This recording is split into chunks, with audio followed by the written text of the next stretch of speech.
பிரச்சனையும் கிடையாது. யார் சொன்னது பிரச்சனை இருக்குது? இப்போ மாநில கட்சிகளை இன்னும் பேசி முடிக்கல.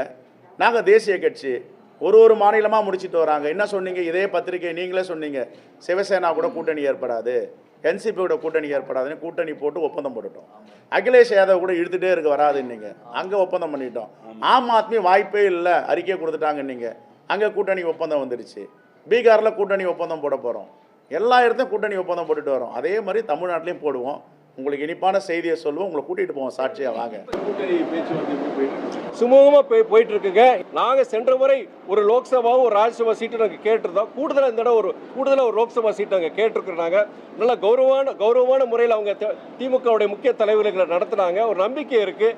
விடுதலை சிறுத்தைகள் மிக தெளிவாக இருக்கிறது. திமுகவிலே நாங்கள் 3 தொகுதிகளை கேட்கிறோம், தொடர்ந்து வலியுறுத்துகிறோம். அது வேண்டும் என்பதில் உறுதியாக இருக்கிறோம்.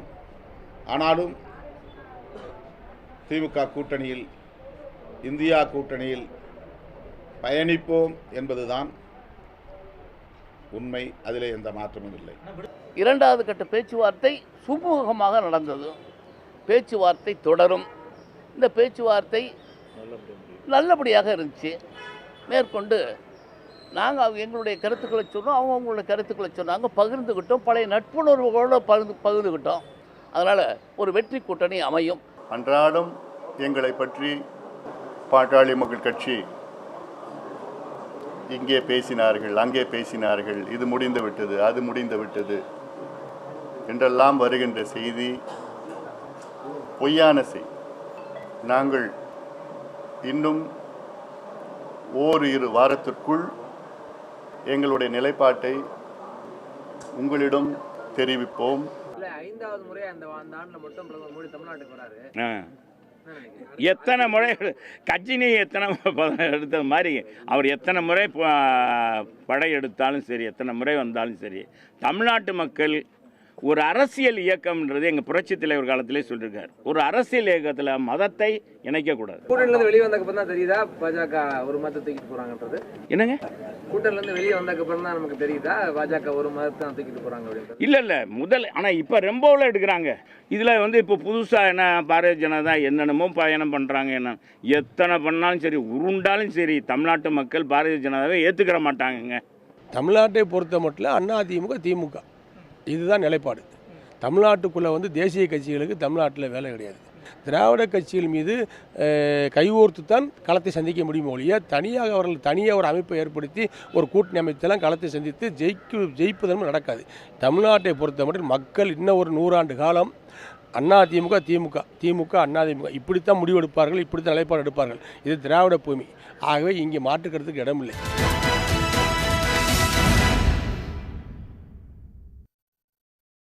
வணக்கம். இது கேள்விக்களம். தமிழ்நாட்டில் நடக்கக்கூடிய கூட்டணி பேச்சுவார்த்தைகள், அதில் ஏற்பட்டிருக்கக்கூடிய இழுபறி நிலைமை, நெருக்கடிகள், கட்சிகள் முடிவெடுக்காமல் கூட்டணிக்கு தலைமை தாங்கக்கூடிய கட்சிகளுக்கு நெருக்கடி தருகிறார்களா என்கிற ஒரு கோணம்.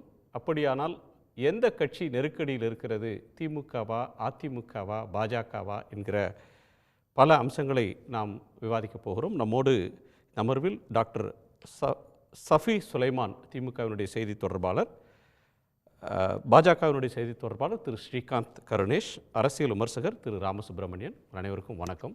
திரு ராமசுப்ரமணியம், தேதி அறிவிக்கிறதுக்கு நாள் இருக்குது. பொதுவாக பேச்சுவார்த்தை பல கட்டமாக நடந்தாலும் தேதி அறிவித்த பிறகு தான் வேகமாக ஒப்பந்தங்கள் முடிவாகும்.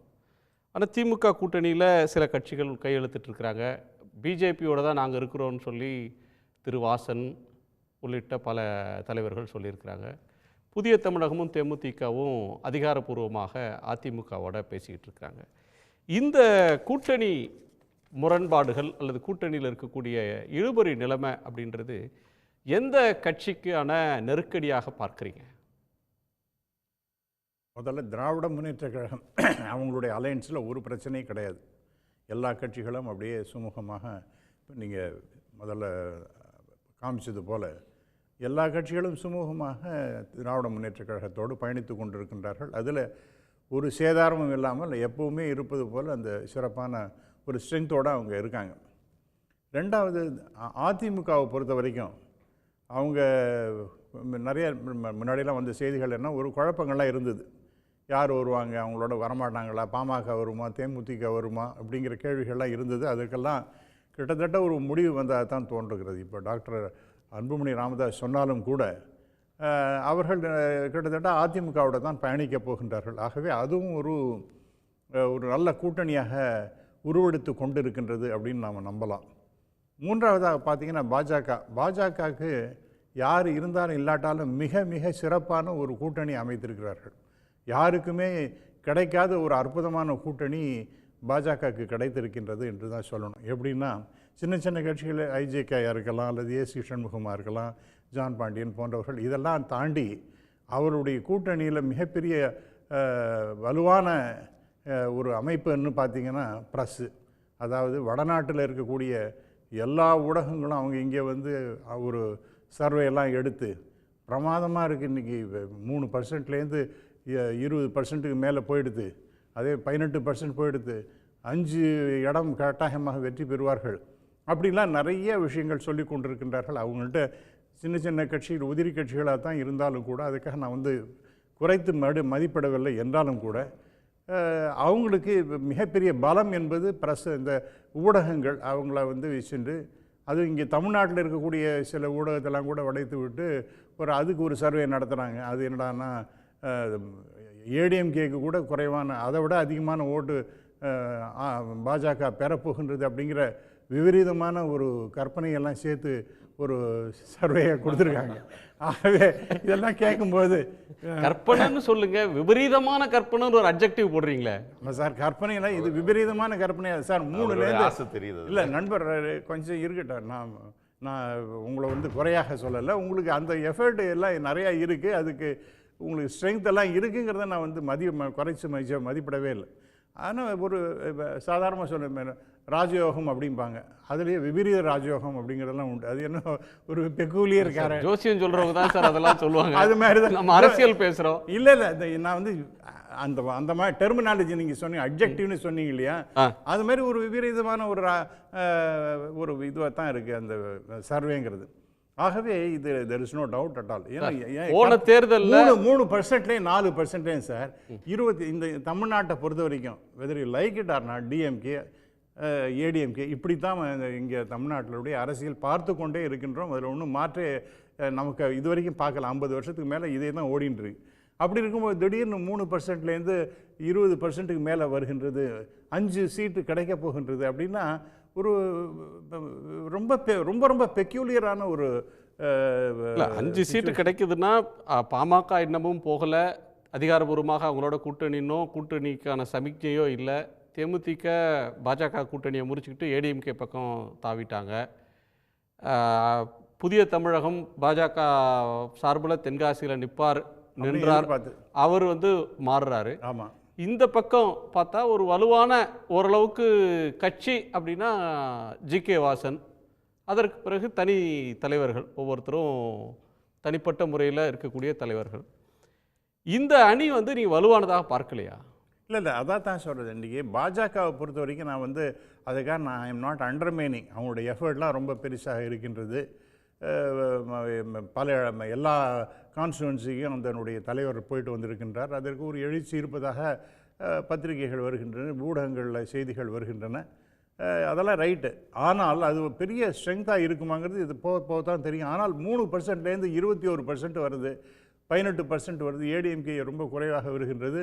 திராவிட முன்னேற்ற கழகத்து 53%லேருந்து 38% வருகின்றது. இதெல்லாம் வந்து ஒரு ரொம்ப பெக்யூலியர் அசஸ்மெண்ட்டாகத்தான் தோன்றுறது. ஆகவே யாருக்கு இப்போ நம்ம ஒரு கூட்டணி சிறப்பாக இருக்கின்றதுன்னா ஒரு சந்தேகமே கிடையாது, திராவிட முன்னேற்ற கழகத்துக்கு தான் இருக்குது.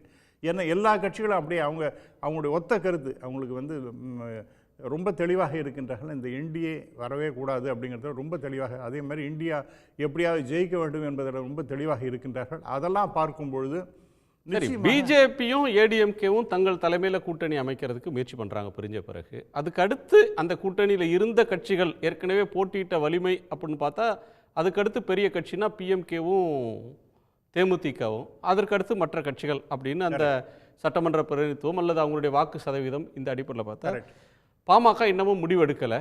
2 சுற்று திரு சி.வி. சண்முகம் பேசியிருக்கிறார். அது 2 தரப்பும் அதிகாரபூர்வமாக நாங்கள் கூட்டணி தான் பேசணும்னு பாமகவும் சொல்லலை, அதிமுகவும் சொல்லலை. மற்ற கட்சிகள் இது பண்ணுறாங்க. இப்போ சிறிய கட்சிகள் வந்து தங்களுடைய முக்கியத்துவத்தை இந்த நேரத்தில் எஸ்டாப்ளிஷ் பண்ணிக்கணும், அதற்காக ஒரு வாய்ப்பாக இந்த முடிவை டாக்டிக்கலாக அணுகிறாங்களா? ஆமாம். இப்போ உதாரணமாக அதிமுகவில் வந்து இப்போ பாமக சொன்னீங்க, கிட்டத்தட்ட அவங்க வந்து அதிமுகவோட தான் போக போகிறாங்க. அதில் வந்து ஏன்னா அந்த ரொம்ப ஹார்ட் பார்கெனிங் பண்ணி கொண்டிருக்கின்றார்கள். அவங்க வந்து இலக்கு வச்சது 2026. அதனால் இப்போ வந்து பர்சன்டேஜ் ஆஃப் ஓட் அதிகமாக்கணும், அவங்களுடைய ப்ரெசன்ஸை காமிக்கணும் அப்படிங்கிறது ரொம்ப தீவிரமாக இருக்கின்றார்கள். அதற்காக அவர் முயற்சி செய்யணும், அதில் ஒன்றும் தவறே கிடையாது. அதே மாதிரி தான் தேமுதிகவும் இது போன முறையும் ஒன்றும் கிடைக்கவே இல்லை. அதனால் அவங்களுக்கு they want to have a food hold இன் தமிழ்நாடு, அதுக்காக முயற்சி செய்து கொண்டிருக்கின்றார்கள். இப்போ பாஜகவை பொறுத்த வரைக்கும் நாம் வந்து முன்னாடியே சொன்னது போல் எந்த கட்சியும் நான் வந்து ரொம்ப அண்டர்மைன் பண்ணி பேசுவதுக்கு எனக்கு விருப்பம் இல்லை. ஏன்னா அது அந்தந்த கட்சி அவங்களுக்கு உள்ள அந்த ஸ்ட்ரெங்க்த்துங்கிறது இருக்குது. ஆனாலும் கூட வாசனுடைய கட்சி அவங்க கேட்குறது 2 சீட்டு தான் சொல்கிறாங்க. அது எவ்வளோ கொடுக்க போகிறாங்கன்னு தெரியலை. அடுத்து நீங்கள் பார்த்தீங்கன்னா மற்ற எல்லாம் ஒரு இடத்துக்கு தான். இப்போ ஐஜேகேனா ஒரு இடம், ஏசி சண்முகனா ஒரு இடம், அதேமாதிரி ஜான் பாண்டியன் ஒரு இடம், இந்த மாதிரி தான். சரத்குமார் அவர் வந்து விருதுநகரா அல்லது தூத்துக்குடியா தெரியலை, ஆனால் டெஃபினட்டாக ஒரே ஒரு இடம் தான் இருக்க போகுது. இதெல்லாம் பார்க்கும்பொழுது என்ன வலிமையான கூட்டணி பாஜகவுக்கு இருக்குது சார். நான் தான் சொன்னாப்புல மறுபடியும் சொல்கிறேன், அந்த அவங்களுடைய மிகப்பெரிய கூட்டணி ஆர்கனைசேஷன் அதுங்கிறது அந்த பலமான வந்து டிவி சர்வே அதிமுக, பாஜக, பாமக, தேமுதிக, புதிய தமிழகம், புரட்சி பாரதம், ஜி.கே. வாசன், ஏசிஎஸ், பாரிவேந்தர், ஜான் பாண்டியன், சரத்குமார் இவங்கெல்லாம் சேர்ந்தாதான் பிரம்மாண்டமான கூட்டணி. இந்த கூட்டணி 2ஆக உடஞ்சிருக்கு. அதில் ஒற்றை தலைவர்கள் அந்த பக்கம் போயிருக்காங்கன்னு சொல்கிறீங்க. நம்ம தொடர்ந்து பேசலாம். திரு கருணேஷ், கூட்டணி அமைக்கிறது அப்படின்ற ஒன்று வந்து மிக முக்கியமான ஒன்று இந்த தேர்தலை பொறுத்தவரையிலும். தங்களுக்கு யாருக்கு எந்த செல்வாக்கு இருந்தாலும் எதிரணி கூட்டணியோடு நிற்கிற போது எல்லா இடங்கள்லையும் கூட்டணியை இந்தியா என்டிஏ வந்து பலப்படுத்தி கொண்டு வரக்கூடிய ஒரு தன்மையை பார்க்குறோம். தமிழ்நாட்டில் அந்த முயற்சியில் ஜி.கே. வாசன், சரத்குமார், அதுக்கு அடுத்து சில தலைவர்கள் இவங்களை தாண்டி உங்கள் கூட்டணியில் இருந்த ஓரளவுக்கு நின்று எம்எல்ஏவா எம்பியா ஓட் பேங்க் இருக்கிற கட்சி அப்படின்னு எடுத்துக்கிட்டால் பாமகவோ தேமுதிகவோ புதிய தமிழகமோ உங்களை ப்ரிஃபர் பண்ணாமல் ஏடிஎம்கே ப்ரிஃபர் பண்ணுறதை எப்படி பார்க்குறீங்க? அது ஒரு பிஜேபிக்கு ஒரு சவாலான ஒன்றாக இருக்கா? அதாவது பாரதிய ஜனதா கட்சியை பொறுத்த வரைக்கும் அண்ணன் ராமசுப்ரமணியம் அண்ணா இப்போ சொன்னாங்க, என்னால் நம்ப முடியல அப்படின்னு. அவர் ரொம்ப அதிர்ச்சியில் இருக்கார். அந்த அந்த அந்த சர்வே முடிவை பார்த்து என்னால் ஏற்றுக்கொள்ளவே முடியல. அதிமுக தேஞ்சு போச்சு, திமுக வருது குறைஞ்சி போச்சு 53லேருந்து இப்படி வர்றாங்கன்னு. இதுக்கு முன்னாடி எம்ஜிஆர் நடத்தி காட்டியிருக்காரு, என்டிஆர் நடத்தி காட்டியிருக்காரு, ஆம் ஆத்மி நடத்தி காட்டியிருக்கு, 0லேருந்து ராஜ்யம் அமைச்சிருக்காங்க. அதனால் எங்களுக்கு இன்னும் மத்திய அரசோட பலமும் சேர்ந்துருக்கு. அதனால் அவர் ஒரு விஷயம் தெளிவாக சொன்னார். ஒரு விஷயம் என்ன சொன்னார்னா, மற்ற எந்த கூட்டணிக்கும் இல்லாத ஒரு அதிசய சக்தி, ஒரு அதிசய பவர், ஒரு அதிசய பலம் அவங்களுக்கு இருக்குது அப்படின்னாரு. அது என்னன்றது மட்டும்தான் அவருக்கு புரிதல் இல்லை. ஆனால் சொன்ன விஷயம் கரெக்ட். எங்கள்கிட்ட இருக்கிறது மக்கள் பலம். இன்றைக்கு வந்து என் மக்கள் யாத்திரையில் நாங்கள் போனப்போ, எங்கள் மாநில தலைவர் மதிப்புக்குரிய அண்ணாமலை அவர்கள் போனப்போ எழுச்சியான ஆதரவு. ஒவ்வொரு ஊர்லேயும் குக்கிராமங்கள்லேயும் போன இடங்களெல்லாம் மக்கள் தன்னார்வத்தோடு வந்து கொடுத்த ஒரு ஆதரவு. பிரதமர் வந்தப்போ மக்கள் கொடுத்த ஒரு ஆதரவு. அங்கே அவர் வந்து நான் தமிழில் பேசலையேங்கிறப்ப மோடிங்கிற ஒரு அதிர்வலை வடநாட்டில் தான் நாங்கள் இது வரைக்கும் கேட்டிருக்கோம். இந்த மாதிரி ஒரு ஒரு ஹிஸ்டீரியா. ஆமாம் ஆமாம், ஹிஸ்டீரியான்னு இல்லை, அவருடைய ஹிஸ்டீரியா இல்லை, அவருடைய his talents, his capacity, his calibre. அதனால சரி சார், மோதின்ற ஒரு பிரம்மாண்டமான தலைவர் இருக்கிறாரு உங்களுக்கு. அதனால இல்லைன்னா நான் பார்த்துருக்கேன். ஒரே ஒரு நிமிஷம், அப்பவே மோடிலாம் சத்த போட்டதெல்லாம் சந்தோஷம். மோடிக்கு பிரம்மாண்டமான செல்வாக்கு இருக்கு தமிழ்நாட்டில், ஒரு மக்கள் பலம் உங்களுக்கு வந்துருச்சுன்னு சொல்றீங்க. கண்டிப்பாக இது உங்களுக்கு தெரிஞ்சது, உங்க கூட்டணி கட்சிகளுக்கு தெரியும் தானே? ஏன் வந்து பிரேமலதா விஜயகாந்த் ஒரே ஒரு நிமிஷம், பிஜேபி வேண்டாம் ஏடிஎம்கே வெற்றி நிச்சயம், ஒரு கூட்டணி சேர்றாங்கன்னா அவங்களுடைய முதல் இலக்கு எத்தனை சீட் என்னன்றதை விட சேர்ந்தா ஜெயிப்போமான்றது. தமிழகத்தை பொறுத்தவரை அரசியல் களத்தை தெளிவாக யோசிச்சிங்கன்னா இன்றைய வரைக்கும் நான் வந்து சொல்றேன், திமுகவுக்கே தனியாக நிற்கிற தைரியம் கிடையாது. முடியாது. நின்னா அவங்களால ஜெயிக்கவே முடியாது. தெளிவா தெரியும். தனியா நிக்க சொல்லி யாரையும் நான் இல்ல இல்ல இல்ல நான் என்னோட கருத்தை நான் முன்வைக்க அனுமதிங்க. எதனால சொல்றேன்னா, எல்லா கட்சிகளும் கூட்டணி பலத்தை மட்டுமே நம்பித்தான் இங்கே நிற்கின்றன. முதல்ல நாங்கள் அதைத்தான் உடைக்கணும்னு நினைக்கிறோம். நாங்கள் எங்கள் கூட தொடக்கத்திலேருந்தே இருந்தவங்க மட்டும்தான் இப்பவும் தொடர்ந்து என்டிஏல இருக்கிறவங்க இருக்காங்களே தவிர ஒரு சிலர் விலகி போனது கூட நாங்கள் கவலைப்படலை. அதை பற்றி ஒரு கமெண்ட் கூட நாங்கள் சொல்லலை. விலகி போன நிதிஷ்குமாரை கூப்பிட்டு சேர்க்குறீங்க. 15 வருஷம் தன்னால வர்றாங்கன்னா 15 வருஷத்துக்கு அவர் தான் முன்னெடுத்தவர். 15 வருஷம் எங்களுக்கு இல்ல, காங்கிரஸ்க்கு. 15 வருஷத்துக்கு இப்பதான் சொன்னீங்க எங்களோட இருந்தவங்களோட தான் கூட்டணின்னு. 15 வருஷத்துக்கு முன்னாடி கூட்டணியை முறித்து கொண்ட நவீன் பட்நாயக் பேசுறீங்க. நான் தமிழக ஒரிசால கூட்டணி சேர்றீங்க. தமிழ்நாட்டுல அந்த மாதிரியான ஒரு கூட்டணிக்கு முயற்சி பண்றீங்க. இல்ல தமிழகத்தை பத்தி ஆனா கூட்டணி கைகூட மாட்டேங்குதே. ஒரே ஒரு நிமிஷம். நான் தமிழகத்தை பத்தி பேசுறப்ப நீங்க பாரத உதாரணம் சொல்றீங்க.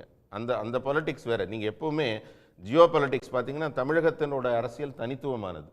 இங்க மொழி சார்ந்த அரசியல், இனம் சார்ந்த அரசியல், இங்க வேற மாதிரி அரசியல், மொத்த பாரதத்துக்கும் வேற மாதிரி அரசியல், அறிவார்ந்த அரசியல் எப்படி வேணா எடுத்துக்கோங்க. அதனால அறிவார்ந்த அரசியல் களத்துக்குள்ள அதுக்கு தக்கனதான் கூட்டணி அமைக்கணும், மற்றதெல்லாம் செய்யணும்.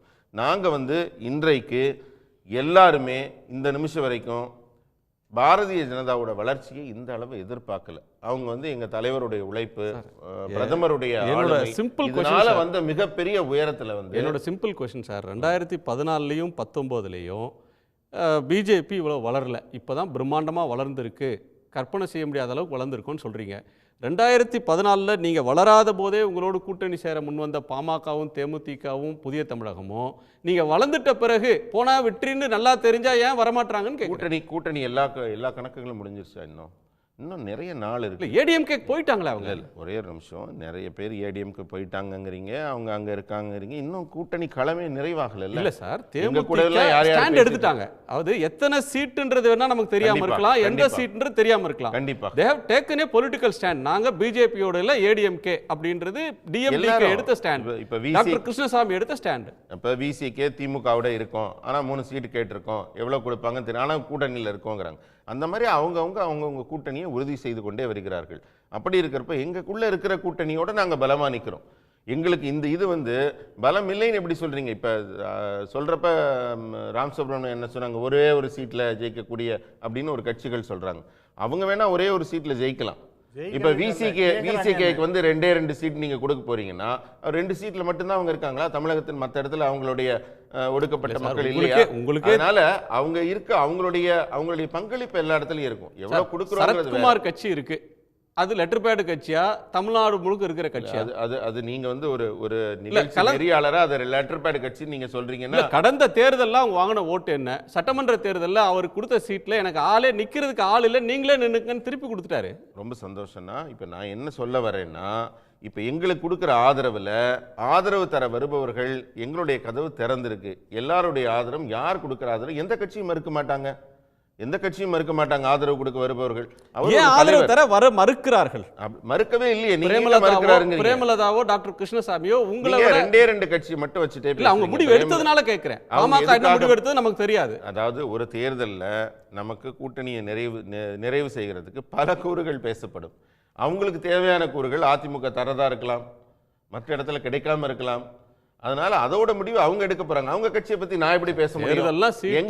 எங்களுடைய கட்சிக்கு பத்தி மட்டும்தான். நான் பாஜகவோட ஸ்போக்ஸ் பர்சனா நான் பல கூறுகள் சொல்றீங்க பேச போறேனா? இல்ல பாஜகவுக்கு பேசுறீங்க, பல கூறுகள்னு சொல்றீங்க. பொதுவா ஒரு எலெக்ஷன்னா எத்தனை சீட்டு தருவாங்க, எந்த சீட்டு விரும்பின சீட்டு தருவாங்களா, நமக்கு ஜெயிக்கக்கூடிய வாய்ப்பு இருக்கிற சீட்டு தருவாங்களான்னு தான் ஒரு கட்சி பார்க்கும்.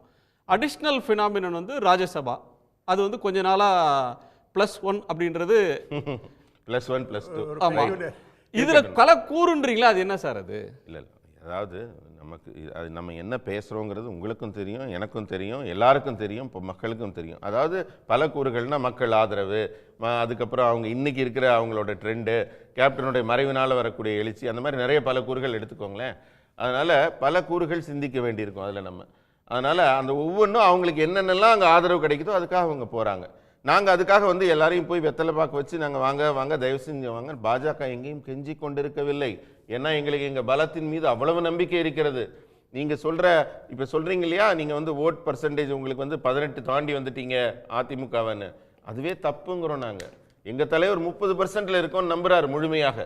மக்கள் ஆதரவு ஜன்னல் திறந்திருக்குன்னு சொல்றீங்க. அது இல்லைங்கன்னா வர்றவங்க வரலாமே. நீங்க சொன்னீங்க யாரையுமே ஆகலாமே. கெஞ்சல. எங்க கதவு திறந்து வைக்கல உங்களுக்கு என்ன கஷ்டம்? அமித்ஷா அவர்களே சொல்றாரு எங்க கதவு திறந்து வைக்கல உங்களுக்கு என்ன கஷ்டம்? கஷ்டம் இல்ல, இப்ப சொன்னதுக்காக சொன்னேன். எங்களுக்கு 30% மேல மக்கள் ஆதரவு இருக்கு. அதே மாதிரி தேசிய ஜனநாயக கூட்டணியில எங்க என்டிஏ கதவு திறந்து இருக்கிறது. யார் வேணா வரலாம், எப்ப வேணா வரலாம், சேர்ந்துக்கலாம். பிரதமரை இந்த தேர்தலில் ஒரே ஒரு விஷயம் தான், பிரதமர் அவர் தான் இன்றைக்கு பிரதமரா இல்லையா, இதை தவிர வேற சர்ச்சையே கிடையாது இந்த தேர்தலில். இன்னைக்கு அவர் தான் பிரதமர். இன்னைக்கு இல்ல, வரும் தேர்தலில் யார் பிரதமர் என்பதுதான் சர்ச்சை. இது தெரிந்து பிரதமருக்கு செல்வாக்கு இருக்கு, அவரை முகத்தை முன்னிறுத்தி தேர்தலை சந்திக்கிறோம்னு சொல்லும் போது தான் வேணாம் சார் நான் உங்களோட வரல அப்படின்னு இன்னொரு பக்கம் போறாங்க. அது அவங்க விருப்பம் தானே. அவங்க விருப்பத்தில் இருக்கவங்க நம்ம எப்படி கம்பல் பண்ண முடியாது இல்லையா? அவங்க விருப்பத்தில் போறாங்க, அது எங்களுக்கு இழப்பு இல்லைங்கிறேன். என்னுடைய வாதத்தை நான் நிறைவு செய்யறேன். யார் யாருக்கு எங்க விருப்பமோ அங்க போகட்டும். ஆனா அடுத்த பிரதமர் எங்களுடைய வெற்றி இப்ப எத்தனை வெற்றியா மாபெரும் வெற்றியாங்கிறது மட்டும்தான் எங்க கேள்வி. 400 சீட்டுக்கு மேல எவ்வளவு எடுக்க போறோங்கிறது மட்டும்தான் எங்க கவலை. அதனால வெற்றி பத்தி இல்ல, யார் வேணா வரட்டும், யார் வேணா வரட்டும். மோடி அவர்களை ஏற்றுக்கொள்ளும் எவரும் எங்க கூட்டணிக்கு வரலாம். எங்கிருந்து 400 அப்படின்ற ஒரு புள்ளி இருக்கு. ஒரு பத்திரிகையாளருடைய கோணத்தை கேட்கலாம். கார்த்திகேயன், உங்க பார்வை இதுல என்ன? 400 கேட்குறீங்களா இல்லை தமிழ்நாடு? பொதுவாக தமிழ்நாட்டிலிருந்து 400க்கு போகலாம். அதாவது தமிழ்நாட்டில் அவரே ஒரு விஷயத்தை ஒப்புக்கொள்கிறார். இங்கே அறிவியல் பூர்வமாக மக்கள் சிந்திக்கிறார்கள், அறிவுபூர்வமாக அரசியல் இருக்கீங்க அப்படின்னு. அப்போது ரெஸ்ட் ஆஃப் இந்தியா சிந்திக்கும் விதமும் மோடியை பற்றிய பார்வையும் தமிழ்நாடினுடைய பார்வையும் வேறு என்பதை அவரே ஒப்புக்குவாருன்னு நான் நினைக்கிறேன். அது 2021 பார்த்தோம். இன்று இணையமைச்சராக இருக்கக்கூடிய திரு எல் முருகன் அவர்கள் பிரச்சாரத்திலே நெறியாளர் சொன்னார், அறிவுபூர்வமானங்கிறத நெறியாளர் சொன்னார். நீங்க எப்படி வேணா எடுத்துக்கோங்க. இல்ல அது இல்ல, இங்க அவர்களுடைய அரசியல் களம் இல்ல, இங்க இருக்கக்கூடிய அரசியல் களம் வேறு மாதிரி இருக்கு, மக்கள் சிந்தனை வேறு மாதிரி இருக்குன்றதை நீங்களே தான் சொன்னீங்க. ஸோ அப்போது 2021 பிரதமர் அவர்களை பேரை அழிச்சிட்டு அந்த இடத்துல அம்மானு சொல்லி அம்மையார் ஜெயலலிதா பேரை போட்டு ஓட்டு கேட்ட கட்சி. ஆனால் இப்போ நாங்கள் 2 வருஷத்தில் 3 வருஷத்தில் வளர்ந்துட்டோம் அப்படின்ற வாதத்தை வைக்கலாம். அதுக்கு நீங்களே பலமுறை அந்த கேள்வி கேட்டீங்க. அப்படி மோடியுடைய செல்வாக்கு வளர்ந்து விட்டது, இல்லை ஒருவேளை அண்ணாமலை அபரீதமாக பாஜகவை வளர்த்து விட்டார் அப்படின்னா, நேற்று வரை அவரோடு தான் கூட்டணி அப்படின்னு சொல்லி கொண்டிருந்த கிருஷ்ணசாமி அவர்களே இங்கே வர வேண்டிய அவசியம் இல்லையா? அதே போல் தேமுதிகவோ இல்லை பாமகவோ எல்லோருமே இங்கே வருவதற்கான ஒரு நோக்கம் என்பது மோடி அவர்களை தாண்டி அவர்களுடைய அரசியல் எதிர்காலம்ன்றது அதிமுகவோட போனாக்கு தான் பிரகாசமாக இருக்குன்றது தான் நிதர்சனம். உண்மையில் இப்போ சென்ற முறை நடந்த சட்டமன்ற தேர்தலில் 2% சுருங்கி போன ஒரு தேமுதிகவிற்கு குறைந்தபட்சம் அடுத்த தேர்தலில் தங்களை பேரத்தை அதிகப்படுத்தணும்னா கூட அதிமுகவோடு போனால்தான் ஒரு கணிசமான வாக்களை ஓரளவிற்காவது பெற முடியும், கொஞ்சம் ப்ரைடை சால்வேஜ் பண்ண முடியும். அப்போ தான் இந்த கட்சியினுடைய எதிர்காலத்தையே உறுதிப்படுத்தணும்னா ஒரு எக்ஸிஸ்டென்ஷியல் கிரைசிஸில் இருக்குது அந்த கட்சி, இருப்பு இருக்கா இல்லையான்னு, அதுவும் திரு விஜயகாந்த் அவர்கள் மறைவுக்கு பிறகு. அப்போ அதை உறுதி செய்கிறதுக்கே அதிமுகன்ற கட்சியோடு போவது தான் ஒரு சேஃப் பெட்டு.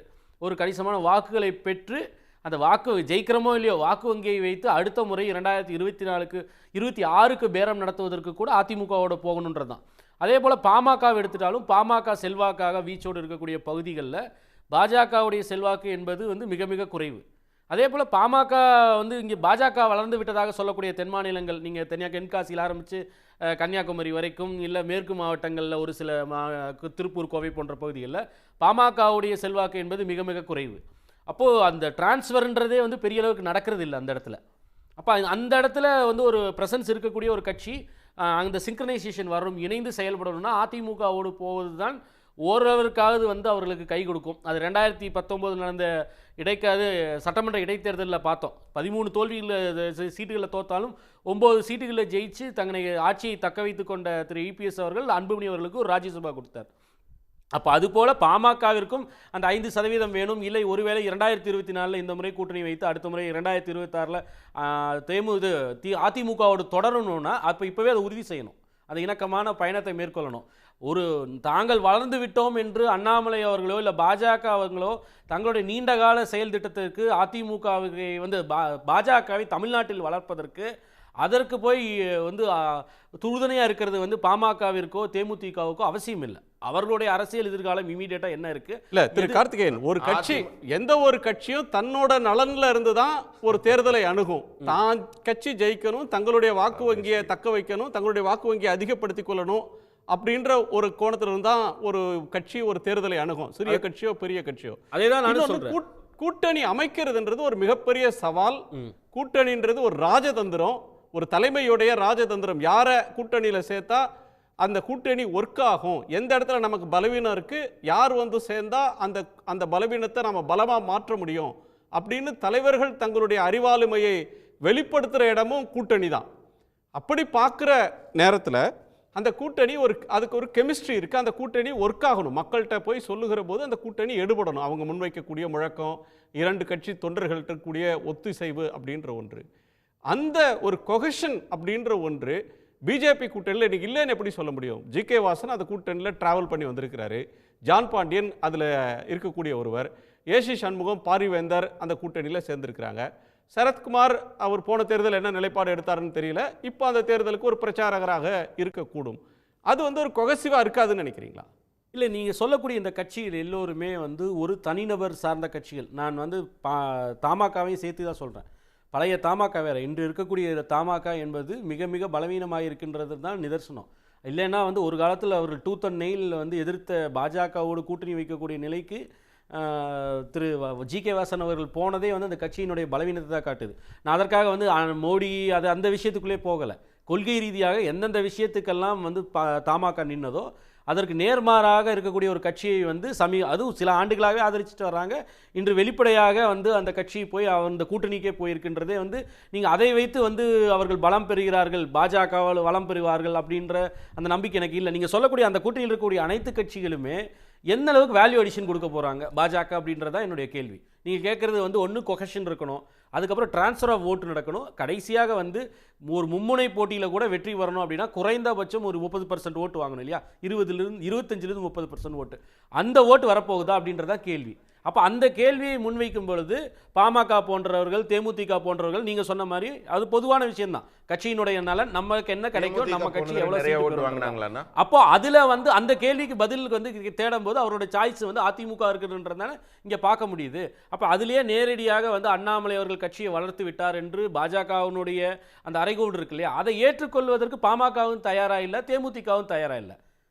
அதனால தான் வந்து அவர்கள் திருப்பியும் மீண்டும் வந்து அதிமுகவோடு போவது தான் வந்து சிறந்த ஆப்ஷனாக இருக்கும் அப்படின்ற அவங்க பெஸ்ட் ஆப்ஷன், அவங்க சேஃப் பெட்னு அங்கே போகிறதுக்கான காரணமே அண்ணாமலை சொல்லுங்க. நீங்க கூட்டணி வந்து இறுதி வடிவம் பெறதுக்கு முன்னாடி நீங்களா எப்படி முடிவு பண்றீங்க? இப்ப இவங்க ராம் சுப்ரமணியன் நீங்க தொடர்ந்து திருப்பி கேக்குறீங்க, இவங்க எல்லாம் இவங்களோட போறாங்க, இவங்களோட போகல, தொடர்ந்து சொல்வது வந்து இன்னும் நிறைய காலம் இருக்கு இல்லையா? ஜன்னல் திறந்து நிறைய காலம் இருக்கு இல்லையா? தேமுதிக போய் ஏடிஎம்கே ஆபீஸ்ல உட்கார்ந்து பேசுறாங்க, பேச்சுவார்த்தை ரெண்டு கட்சி கூட்டணி, நாங்க அவங்களோட தான் கூட்டணி இருக்கிறோம், சுமூகமா போது, வெற்றி கூட்டணி நமக்கு கிடையாது. அந்த கட்சியோட அவைத் தலைவர் பேசுறாங்க, பாமக முடிவு பண்ணிட்டாங்க. சிவி சண்முகம் இரண்டு முறை சந்திக்க மாட்டாங்க, அவங்க அதிமுகவோட போறாங்கன்னு எப்படி நீங்க ரெண்டு பேரும் பேசுறீங்க? இல்ல, இறுதி வடிவம் வரும் வரை நம்ம எல்லாரும் பொறுமையா இருப்போம். இல்ல, நான் அவங்களோட பிரைமரி ஆப்ஷன்ன்றது தெரியும். இல்ல, சிவி சண்முகத்தை சந்தித்த டாக்டர் ராமதாஸ் இரண்டு முறை சந்திக்கிறாங்க.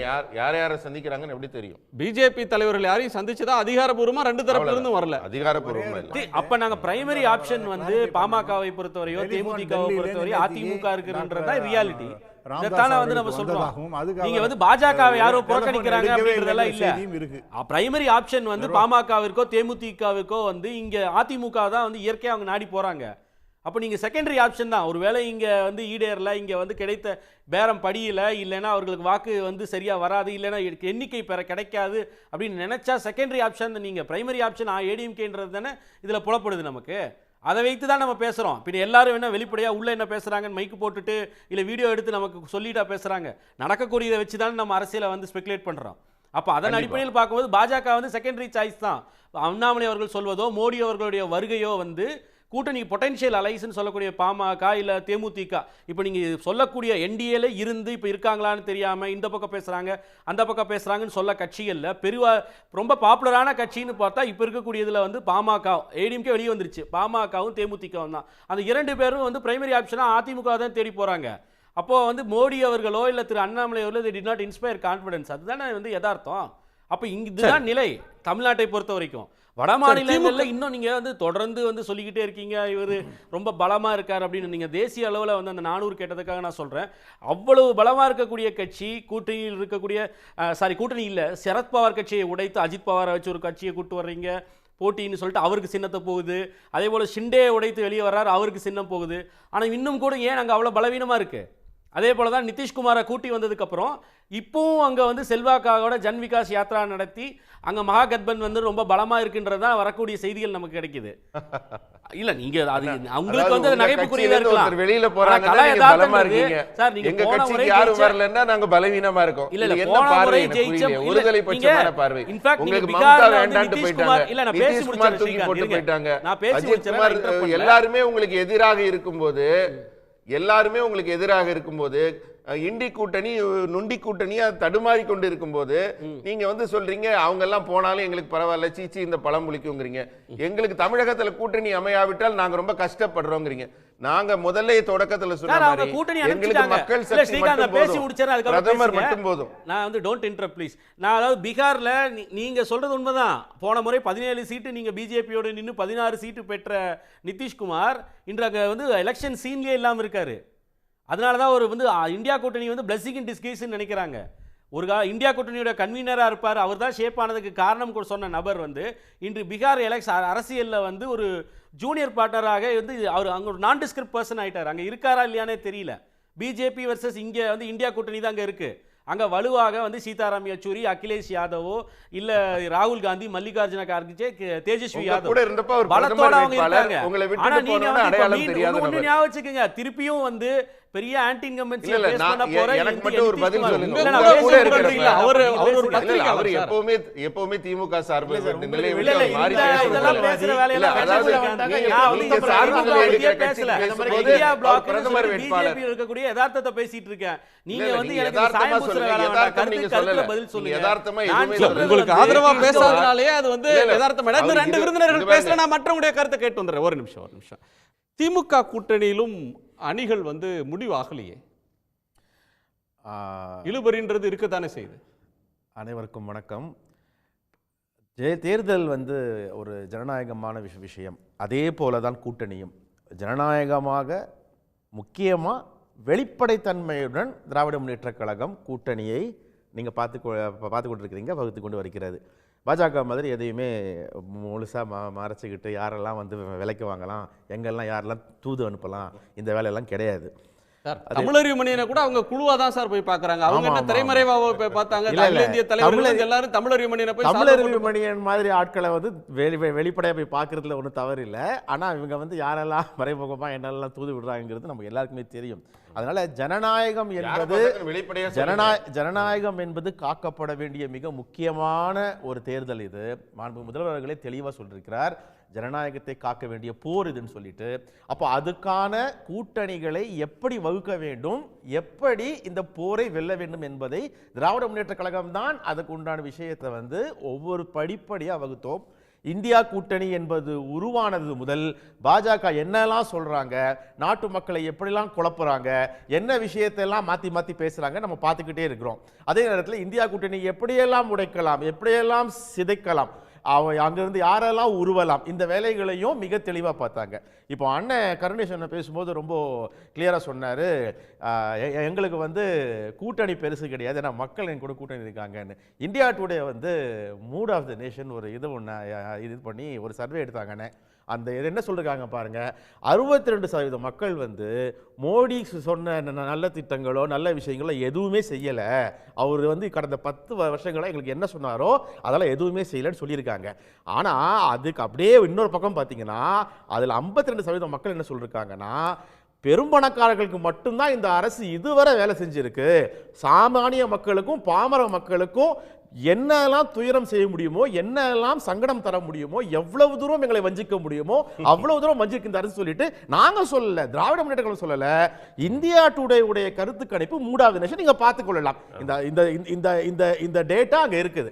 அதே மாதிரி அவுட்லுக்கும் சொல்லியிருக்காங்க, திராவிட மாடல் அரசு எவ்வளவு அழகா ஒரு மாநிலத்தை எப்படி மேன்மைப்படுத்த முடியும், ஒரு மாநிலத்தை எந்த விஷயங்கள் எல்லாம் எந்தெந்த இண்டெக்ஸ்ல வந்து எந்தெந்த இண்டிசஸ்ல வந்து அதை வந்து தூக்கி நிறுத்த முடியும் என்பதை எஜுகேஷன்ல இருந்து சோஷியல் எம்பவர்மெண்ட், உமன் எம்பவர்மெண்ட், இதுல எல்லாத்துமே வந்து ஒருங்கிணைத்து ஒரு இன்க்ளூசிவா ஒரு கவர்மெண்ட் நடந்துட்டு இருக்குன்னு அவுட்லுக் சொல்லியிருக்கு. இதையெல்லாம் பார்த்து பிற மாநிலங்கள் திராவிட மாடல் அரசுன்னு ஒன்று இருக்குது, திராவிடியன் மாடல் கான்செப்ட் ஒன்று இருக்குது, திராவிடியன் மாடல் எக்கனாமிக்ஸ் ஒன்று இருக்குது, இவங்க இவ்வளவு விஷயம் பண்ணிக்கிட்டு இருக்காங்க. அதுவும் தற்போதைய பட்ஜெட்டை பார்த்து பல மாநிலங்கள் இதை ஃபாலோ பண்றதுக்கு தயாராகிவிட்டது. பிரதமர் மோடி அவர் மாத்துனீங்க 30,000 கோடி கொள்ளையடிச்சாருன்னு சொன்ன நிதியமைச்சர் இல்ல உங்க சார், பொருளாதார 2024 பட்ஜெட் பத்தி பேசுறோம். அப்படின்னு பார்த்தா பாஜக நிறைய விஷயம் பேசலாம். மெத்த படிச்ச ஒரு பொருளாதார நிபுணரை ஏன் சார் மாத்துறீங்க? ஆமா சார், ஒண்ணுமே படிக்காம நிர்மலா சீதாராமன் நீங்க வச்சிருக்கும் போது நாங்க இத பார்க்க ஒண்ணும் பிரச்சனை இல்ல சார். எக்கனாமிக்ஸ்னா என்னவே, அதாவது நிர்மலா சீதாராமன் அவர்களுடைய கணவர் சொல்றாரு என் மனைவிக்கு எக்கனாமிக்ஸ் தெரியாது. அதே இந்தியா டுடேல அதே இந்தியா டுடேல பேசாம தானே சார் நீங்க தவறான தகவல் சொல்றீங்க. இல்ல நீங்க பாத்துறாங்க, நீங்க டேட்டா எடுத்துட்டு வாங்க. டேட்டா அதே இந்தியா டுடேல தாராளமா நீங்க சொல்லிருக்காரு, அவங்க மகனும் சொல்லிருக்காங்க. இந்தியா நீங்க தாராளமா மூட் ஆஃப் தி காங்கிரஸ் கட்சி, எங்க கட்சி இல்ல, மூட் ஆஃப் தி நேஷன் சென்சஸ்ல இருக்கு இல்லன்னு சொல்லிட்டு இங்க வந்து சொல்லிருங்க சார், காமிச்சிருங்க. நான் அப்ப எத்தனை ஊடகத்துல நாங்க வந்து 38% மேல ஏறி போயிட்டு இருக்கோங்க. அதெல்லாம் என்ன, நான் சொன்ன டேட்டாவை நான் சொல்றேன், நீங்க 38 சொல்லுங்க, 88 சொல்லுங்க, அது மக்கள் பாத்துக்க போறாங்க. என்னன்னா இப்போ உங்களுக்கு 4 பத்திரிக்கைனா எங்களுக்கு 4 பத்திரிக்கை, அவ்வளவுதான். பேசலாமா சார்? பேசுங்க. நான் பேசுறேன். என்னன்னா இப்போ பாரத பிரதமர் அவர்களும் அமித்ஷா அவர்களும் கலக்கத்தில் சுத்திட்டு இருக்காங்க. காரணம் என்னன்னா, நீங்க நல்லா பார்த்திருப்பீங்க, பெங்களூர்ல வந்து மணிப்பூர் பத்தி எறியும் போது அங்க 3 பெண்களை நிர்வாணப்படுத்தி ரோட்டில் இறங்கி சமீபத்தில் ஒன்று நடந்திருக்கு. நீங்க மட்டும் பேசுறீங்களா சார்? பிடிஆர் பாலினத்தை பத்தி சும்மா இருங்க சார், கொஞ்சம் வெஸ்ட் பெங்கால சொல்லுங்க சார், இருங்க சார், சந்தேஷ்காலி சொல்லுங்க. பேசுறேன் சார், நீங்க இருங்க. நீங்க பேசுவோம், இல்லன்னா உங்களை பேசவே விட மாட்டேன் சார். என்னன்னா மணிப்பூர் அங்க பத்தி எரிஞ்சது, இவர் பெங்களூர் ரோட்ல வந்து மாலைகளை போட்டுக்கிட்டு பூல நடந்து கொண்டிருந்தார். என்னன்னா பயம், பெங்களூர் தோற்று போவோம் என்கிறது உச்சகட்ட பயத்துல சுத்திட்டு இருந்தார் மோடி அவர்கள், மண்ணை கவ்வினார். அதே விஷயம் தான் இப்போ தமிழ்நாட்டுக்கு படையெடுப்பார் பாருங்க, வாரம் வந்துருவாரு, ஷெட்யூல் போடுவாரு, ஒவ்வொரு மாவட்டமா சுத்துவாரு. ஏன்னா தமிழ்நாடு தான் நெத்தி பொட்டில் அடிக்க போகுது நல்லா தெரியும் அவருக்கு. அதனால தமிழ்நாடு நெத்தி பொட்டில் அடிச்சாக்கா 150 சீட்டுக்குள்ள பாஜக சுருங்கும்னு அவருக்கு தெரியும். விஷயம் இதுதான், பயத்தின் உச்சத்தில் இருக்கிறார்கள். அந்த உச்சத்தில் வரும்போது தான் நாங்க 38% வந்துட்டோம். எங்களுக்கு இந்த பொய்கள்லாம் ரொம்ப அழகா கட்டமைச்சு பாஜக சொல்லுங்க பார்க்கலாம். தேர்தல் வரும்போது இவங்களுடைய டைமென்ஷன்லாம் அப்படியே மாறிடும். அதுவரை யாரெல்லாம் ஊழல்வாதியா இருந்தாங்களோ, ஊழல்வாதி ஜெயலலிதா அவர்கள் ஊழல் பண்ணாருன்னு அமித்ஷா அவர்கள் மேடையில் அப்படியே கொட்டுவார். பாரத மோடி அவர்கள் வந்து ஜெயலலிதா அம்மாவோட படத்தை வச்சு அங்கே கும்பிட்டுட்டு இவங்க தான் ரொம்ப நல்ல இது பண்ணாங்க. இது அதாவது பாமர மக்கள் இதெல்லாம் பார்த்துட்டு இருக்கான் சார், அவனுக்கு எல்லாம் தெரியும். தமிழ்நாடு அறிவு சார்ந்த அரசியல் நடத்துற இடம். 60 ஆண்டு காலமா திராவிட அரசு இங்க மக்களுக்கு எல்லாம் சொல்லி கொடுத்துட்டோம். அவங்களை யாரும் அவ்வளவு சீக்கிரம் ஏமாற்ற முடியாது. நீங்க பண்ணக்கூடிய விஷயங்கள் மிக தெளிவாக தெரிகிறது. அதிமுக இருந்து ஒரு ஆள் கூட மேடையில் இல்லை. ஆனா பாருங்க, உங்களுடைய சாவர்கர் அவர்கள் படத்தையோ, கோல்வல்கர் படத்தையோ, அத்வானி அவர்கள் படத்தையோ, வாஜ்பாய் படத்தையோ எதுவுமே ஸ்டேஜில் வைக்காம எம்ஜிஆர் அம்மா படத்தையும் ஜெயலலிதா படத்தையும் வச்சிருக்கீங்க. அவ்வளவுதான் உங்களுடைய தைரியம் தமிழ்நாட்டில். அதே மாதிரி அடுத்து நீங்க சொன்னீங்க இல்லையா, எங்களுடைய படம் தானே வைக்கிறீங்க. எங்க ஒரு இடம் காமிங்க, பெரியார்லாம் விட்டுட்டீங்க, ஒரு இடம் நீங்க காமிச்சிருங்க. அப்படி ஒரு இடம் நீங்க காமிச்சிருங்க. இன்ப நிதிக்கு இறங்கிட்டீங்களே. பேரறிஞர் அண்ணாவும் தந்தை பெரியாரும் இல்லாமல் திராவிட முன்னேற்ற கழகம் பயணிக்காது சார். ஏடிஎம்கே வேணா அப்படி இருக்கலாம். திராவிட முன்னேற்ற கழகம் பேரறிஞர் அண்ணா இல்லாமல், அவருடைய வழிகாட்டுதல் இல்லாமல், பெரியாருடைய கொள்கைகள் இல்லாமல் திராவிட முன்னேற்ற கழகம் இன்றல்ல நேற்றல்ல இனி எத்தனை காலமானாலும் பயணிக்காது. இது நீங்க வந்து தமிழ்நாட்டில் இந்த வாசகங்கள் சொல்ல முடியாது. அது திராவிட முன்னேற்றத்தை பொறுத்தவரை. ஏன்னா இது திராவிட மண், நாங்கள் திராவிட பால் குடித்த மக்கள். சரி, விஷயத்துக்கு வந்து அரசியலுக்கு வருவோம். இன்னைக்கு இருக்கிற கூட்டணி அரசியல் சார் என்னன்னா, திமுகவை பொறுத்தவரை நீங்க காலகாலமா பார்த்துக்கலாம், கூட்டணி மிக தெளிவாக இருப்போம். இன்னையோட வேட்புமனு இது முடிஞ்சாச்சு. அடுத்து கூட்டணி பற்றிய பல விஷயங்கள் தினமும் நம்ம பார்க்கலாம். அடுத்தடுத்து எளிதாக அனைத்து கூட்டணி முடிந்துவிடும்.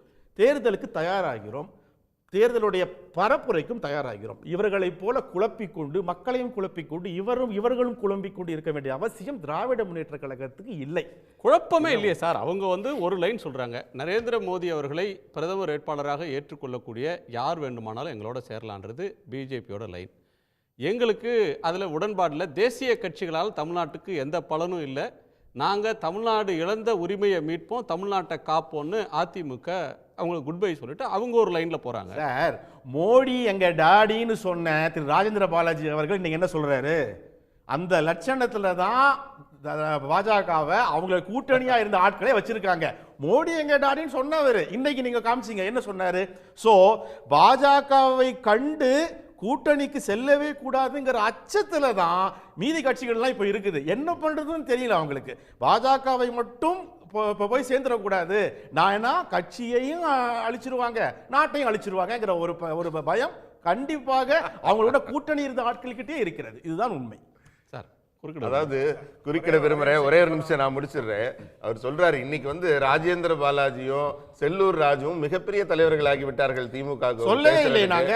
அவங்க வந்து அண்ணாமலை அவர்கள் எங்க தலைவருக்கு வந்து பக்கத்துல வர கூட தகுதியற்றவர்கள். அவங்க சொல்ற கமெண்ட்டை பத்தி எல்லாம் நாங்க வந்து பேச விரும்பல. ஒரு நிமிஷம், அவர் சொல்ற கமெண்ட்டுக்கு நான் பதில் சொல்லிடலாம். இல்ல ஒரு பாயிண்ட் நீங்க சொல்லுங்க, பதில் சொல்லுங்க. எனக்கு சொல்றதுக்கு உரிமை இருக்கு, உங்களுக்கு உரிமை இருக்கு. எங்க மாநில தலைவர் அண்ணாமலை ஒரு எம்எல்ஏவாவோ எம்பியாவோ கவுன்சிலராவோ நின்னு ஜெயிக்காதவர். செல்லூர் ராஜோ ராஜேந்திர பாலாஜியோ பலமுறை எம்எல்ஏவா ஜெயிச்சவர், மந்திரி ஆனவர், 10 வருஷம் மந்திரியா இருந்த ஒருத்தர், பப்ளிக் லைஃப்ல 50 வருஷம் இருக்கிறவர் தலைவர் திரு அண்ணாமலை அவர்கள். அது யாரு சொல்லுங்க? மக்கள் மிகப்பெரிய என்ன தேர்தல் வந்தா தானே தெரியும். ஏன் அவசரப்பட்டு ஏன் நிக்க மாட்டீங்க? வந்துட்டோம், இப்ப வரட்டும் தேர்தல். தேர்தல் வந்தா தானே தெரியும். நிக்க சொல்லுங்க. நாங்க நிக்கிறோம் நிக்கல அந்த கவலை உங்களுக்கு என்ன இருக்கு? அது அப்படியே சொல்றீங்க. நாங்க சொல்றோமே ஜெயிப்பேன்னாரு அவர் அண்ணாமலை அவர்கள் எண்மண் மக்கள் பெரிய வெற்றின்னு சொல்றீங்கன்னா அண்ணாமலை அவர்களை தைரியமாக தேர்தல் நிக்க சொல்லுங்க. நிக்கலன்னு உங்களுக்கு யார் சொன்னா? இப்ப தான சொன்னீங்க நீங்க. அட அவர் நிக்கிறார். அப்ப நிக்கிறார் யார் சொன்னா? சரிங்க சார். யார் சொன்னாரு? இல்ல யார் கேட்டேன். நீங்க எடுங்க. ஒரு தலைவர் அடுத்த பாயிண்ட்க்கு போவோம். ஒரு தலைவர் செல்வாக்கானவரான்றது வந்து மக்கள் மன்றத்தில் நின்று வென்றால் அவர் மக்களால் ஏற்றுக்கொள்ளப்பட்ட தலைவரா இருக்கணும். தேர்தல் எங்க அவசரத்துக்கு வச்சுக்க முடியுமா? அடுத்த பாயிண்ட் வரட்டும். அடுத்து நான் என்ன சொல்றேன், 39 பேர் அதிமுகலையும் அவர் பேச விடல. ஒரு செகண்ட் சார், ஒரு நிமிஷம். 39 பேர் அதிமுகலையும் 38 பேர் திமுகலையும் ஜெயிச்சு என்ன சாதிச்சிருக்காங்க? நாளைக்கு பிரதமராக போறவர் நாளைக்கு வெறும் போராட்டம் பண்றதா? அங்க போய் வெளிநடப்பு செய்யறதுக்காக எம்பி அனுப்புறோமா? அங்க நாளைக்கு பிரதமர் பேச விடுறீங்களா? தகுதி நீக்கம் பண்றீங்க, போராட்டம் பண்ண சொல்றீங்க, போராட்டம் பண்ண தகுதி நீக்கம் பண்றீங்க, வெளிய அனுப்புறீங்க. எந்த எல்லா மசோதாவும் சட்டமன்றத்துல யார் பேசுறா? எதை கொண்டு போனாலும் அனுமதிக்க மாட்டீங்க. ஜால்ரா அடிக்கிறது மட்டும் தான் இங்க இருக்க வேலை. எப்படி சார் எல்லாரும் பேசுவாங்க? வாழ்க தளபதி வாழ்க, இத சொல்றதுக்கு சட்டமன்றம். நீங்க கூட ஜெய்ஷா வாழ்கங்கறீங்க. ஜெய்ஷா வாழ்க, ஜெய்ஷா போடுறீங்க. ஜெய்ஷா நாடாளுமன்றத்துல யார் வேற ஆளே இல்ல? பிசிசி நாடாளுமன்றத்துல யார் போடுறீங்க? பிசிசி பக்கே வேற ஆளே கிடையாதா? ஜெய்ஷா தான் இருக்கறாரா?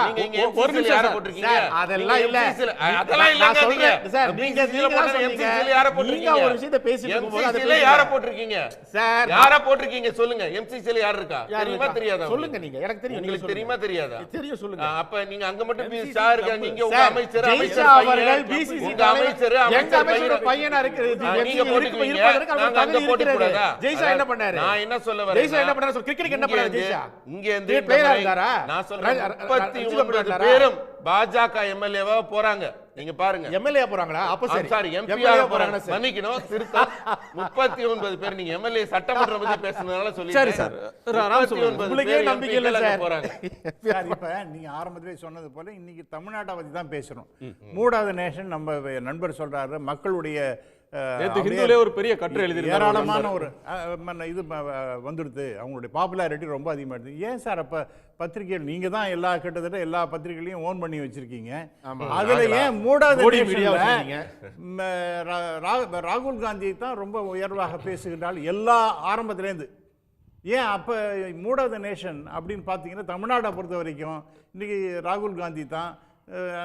இங்கே பொறுத்த வரைக்கும் திராவிட முன்னேற்ற கழகத்தினுடைய தலைமையில் இருக்கக்கூடிய அந்த அலையன்ஸுக்கு தான் இன்னைக்கு சப்போர்ட் இருக்குன்னு எல்லாருமே சொல்லுச்சு.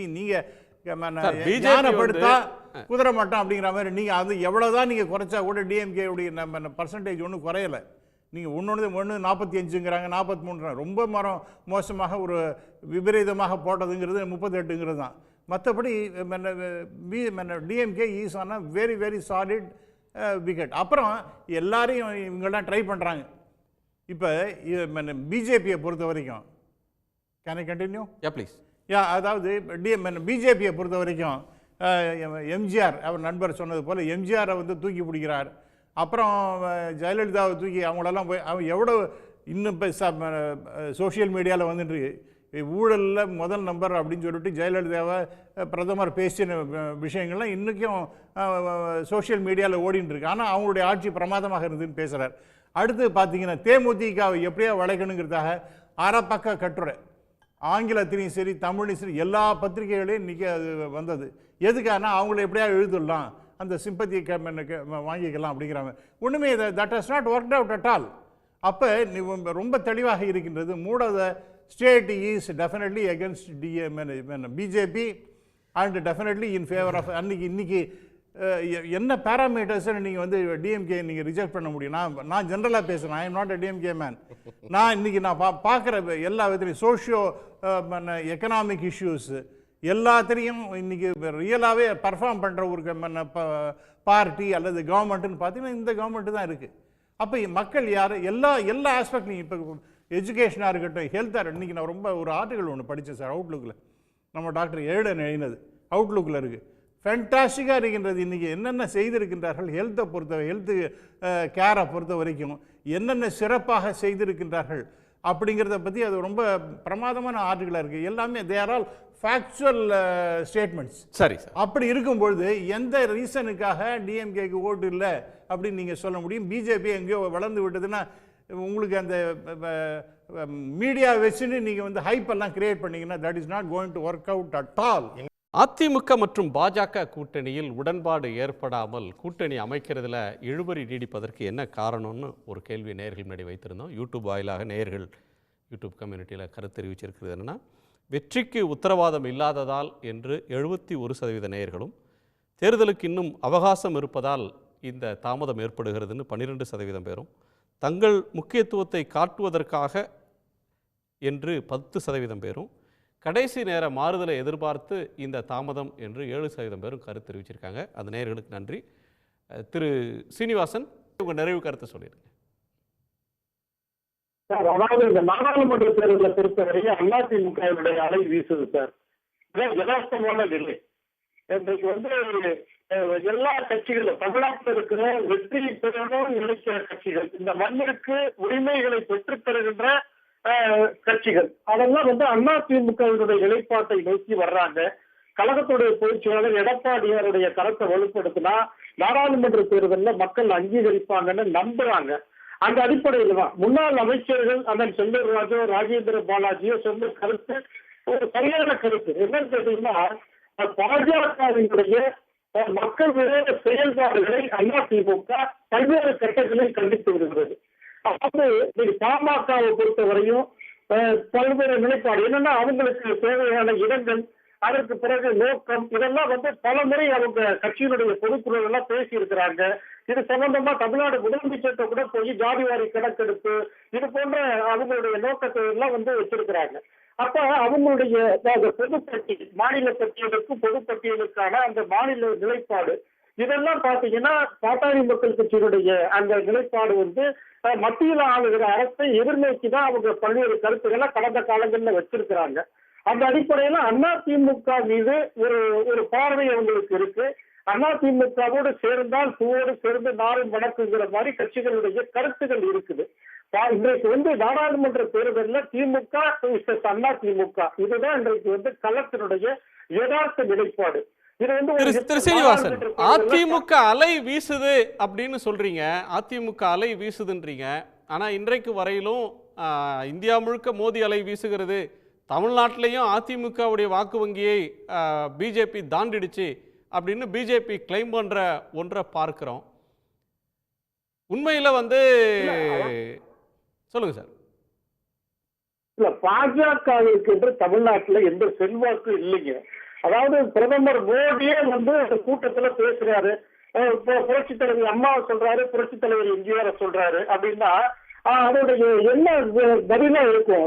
பாஜக வந்து அதிமுகவை நம்பிதான் இவங்க இருந்தாங்க. அப்ப இன்றைக்கு உறவு முடிந்ததற்கு பிறகு ஒரு மிகப்பெரிய அதிர்ச்சி பாஜகவுக்கு ஏற்பட்டிருக்கு.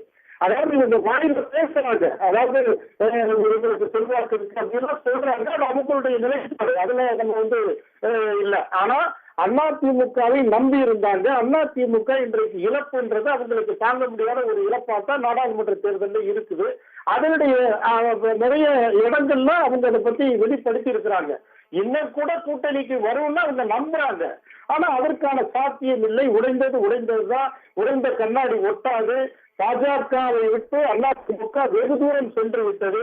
இன்னைக்கு பாத்தீங்கன்னா தமிழ்நாட்டுல நாடாளுமன்ற தேர்தலில் 68,000 வாக்குச்சாவடிகள் இருக்கு. 68,000 வாக்குச்சாவடிகள் ஒரு வாக்குச்சாவடிக்கு 70 பேர் அந்த முகவர்கள போட்டு கிட்டத்தட்ட ஒரு பேர் இயக்கமா எல்லா அணியும் நாடாளுமன்றத்தை நோக்கி அதிமுக தன்னுடைய வேலை பணிகளை அந்த எடப்பாடியார் துவக்கி இருக்கிறாரு. இன்னைக்கு பாத்தீங்கன்னா கடுமையான இந்த விருப்ப மனுக்கள் இன்னைக்கு திமுக கூட 2,500 என்னமோ தான் அவங்க விருப்ப மனு வாங்கி இருக்கிறாங்க. அப்ப விருப்ப மனுல கூட அதிகமான ஒரு தொண்டர்களுடைய உற்சாகத்தோட எங்களுடைய பொதுச்செயலாளர் எடப்பாடியார் தமிழ்நாட்டுல எல்லா தொகுதியிலையும் நிக்கிறேன்னு விருப்பப்பட்டு அவங்க மனு கொடுத்திருக்கிறாங்க எல்லா நிர்வாகிகளும். அப்போ அண்ணன் எடப்பாடியார் அதிமுக இன்றைக்கு ஒரு மிகப்பெரிய அலை தமிழ்நாட்டில் வீசுது. திமுகவிற்கு இன்றைக்கு மக்கள் விரோத செயல்பாடுகளை அதிமுக மட்டும்தான் களத்தில் எதிர்க்கிறது. அந்த எதிர்ப்பு திமுக செய்ய தவறிய காரியங்களை தமிழ்நாட்டில் மாநில உரிமைகளை மீட்டெடுப்பதற்கு அதிமுக தான் மக்களுக்கான வாய்ப்பு. அதுவும் இந்த தேர்தல் தான், நாடாளுமன்ற தேர்தல் தான் ஒரு சரியான களத்தை அமைச்சு இன்னைக்கு அந்த எடப்பாடியார் போயிட்டு இருக்கிறாரு. பல்வேறு கட்சிகள், டாக்டர் கிருஷ்ணசாமி, தேமுதிக இப்படி எல்லாரும் வந்திருக்கிறாங்க. பாட்டாளி மக்கள் கட்சியே வரல அப்படின்னா வருவாங்க, பேச்சுவார்த்தை, அவங்களுடைய இடங்கள், அதோடைய அவங்க நோக்கம் நிறைய வச்சிருப்பாங்க. அதெல்லாம் பூர்த்தியாகிற அந்த சூழ்நிலை வருகிற பொழுது தேர்தல் களத்திற்கான காலம் இருக்கிறது. நிச்சயமா அதிமுகவிற்கு அவங்களுக்கு ஒரு வாய்ப்பு தருவாங்கன்னு நாங்க நம்புறோம். வரலன்னாலும் அதை பத்தி பிரச்சனை இல்லை. அதிமுக தன்னை நம்புகிற இயக்கம், கோடிக்கணக்கான தொண்டர்கள், புரட்சித் தலைவருக்கு பிறகு இன்றைக்கு அண்ணன் எடப்பாடியார் இன்றைக்கு நாடாளுமன்ற தேர்தலில் திமுக எதிர்க்கின்ற ஒற்றை இலக்கு, நாடாளுமன்றத்தில் நம்முடைய உரிமைகள் பெறுவதற்கான இலக்கு, இது போன்ற நோக்கத்தை முன்வைத்து களத்தை நாங்கள் சந்திக்கிறோம். அதனால எங்களுக்கு ஒரு மிகப்பெரிய வெற்றி கிடைக்கும். எல்லா கட்சிகள், சிறுபான்மை மக்கள், கிறிஸ்துவ மக்கள், இப்படி பலதரப்பட்ட மக்களும் அதிமுக நோக்கி வந்துகிட்டு இருக்கிறாங்கன்னா இன்றைக்கு அதிமுக தான் தமிழ்நாட்டில் அலை வீசுது. அதனால வெற்றி என்பது அதிமுகவுக்கு மட்டும்தான். திமுக ஒரு மிகப்பெரிய தோல்வி இந்த நாடாளுமன்றத்தில் கிடைக்கும் என்பதை நான் பதிவு செய்கிறேன். நன்றி. டாக்டர் சஃபி நிறைவு அண்ணன் பேசும்போது சிறுபான்மையினர் அதிமுக நோக்கி வர்றாங்க இப்போ தான் சொன்னார். அதை பற்றி கண்டிப்பாக சொல்லணும். சிறுபான்மையினர் அதிமுக பக்கம் தற்காலத்தில் வருவாங்கன்னு சொல்கிறது மிகப்பெரிய கனவுண்ணே உங்களுக்கு. காரணம் என்னென்னா சிறுபான்மைகள் எதுவுமே மறக்கலை. நீங்கள் சிஏ கையெழுத்து போட்டதாகட்டும், அதை பற்றி நீங்கள் சட்டமன்றத்தில் யாருக்கு என்ன பாதிப்பு இருக்கோ போது வந்தான்னு சொல்லிட்டு நீங்கள் சொன்னதாகட்டும், இப்போ நீங்கள் மாற்றி பேசலாம்.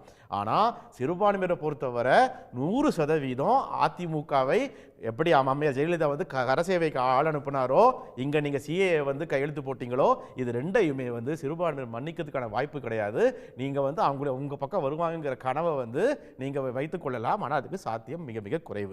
ரெண்டாவது, இப்போ என்னை பொறுத்தவரை திராவிட முன்னேற்ற கழகம் மிக தெளிவாக தேர்தலை நோக்கி பயணித்து கொண்டிருக்கிறது. நாங்கள் வகுத்த திட்டங்களும் அதனால் பயன்பெற்ற மக்களும் மிக தெளிவாக இருக்கிறார்கள். அதே நேரத்தில் அண்டை மாநிலங்களும் பாராட்டக்கூடிய, ஃபாலோ பண்ணக்கூடிய ஒரு மாடல் அரசை திராவிட முன்னேற்ற கழகம் நடத்தி கொண்டிருக்கிறது. அண்ணன் பேசும்போது அடிக்கடி இந்த வாரிசு பற்றி ஒரு சின்ன சொல்லிகிட்டே இருந்தார். ஆனால் இப்போ நீங்கள் YMCA நடத்தின கூட்டத்தில் மேடையில் ஒருத்தர் இருந்தாருங்கண்ணே. அவர் நீங்கள் உங்கள் பிரதமர்கிட்டே சொல்லியிருக்கலாம், அவர் வாரிசுங்க, அவர் நம்ம மேடையில் வச்சுருக்கோன்னு சொல்லியிருக்கலாம். ஆனால் நீங்கள் சொல்ல மறந்துட்டீங்க. அண்ணன் GK வாசன் அவர்களை நீங்கள் மேடையில் வச்சுக்கின்னு தான் நீங்கள் மீதி பற்றி எல்லாரை பற்றியும் நீங்கள் சொல்லிட்டு இருக்கீங்க.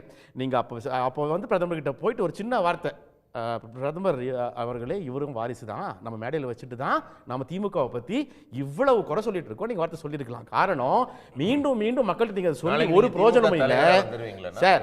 நீங்க மீண்டும் இந்த மாதிரி வாதங்களை சொல்லாதீங்க. நீங்க சொல்லக்கூடிய குற்றச்சாட்டு புரிஞ்சுக்கோங்க, வாரிசு என்னன்னு புரிஞ்சுங்க. மகன் வரக்கூடாதுன்னு சொல்லல, ஆனால் திமுகல உங்களால வர முடியுமா தலைவராக? சார் உங்களால வர முடியுமா? மேடையில் GK வாசன் அதெல்லாம் வேண்டாம்னா சமூக நீதி, சமத்துவம் என்ன வேணா பேசுங்க.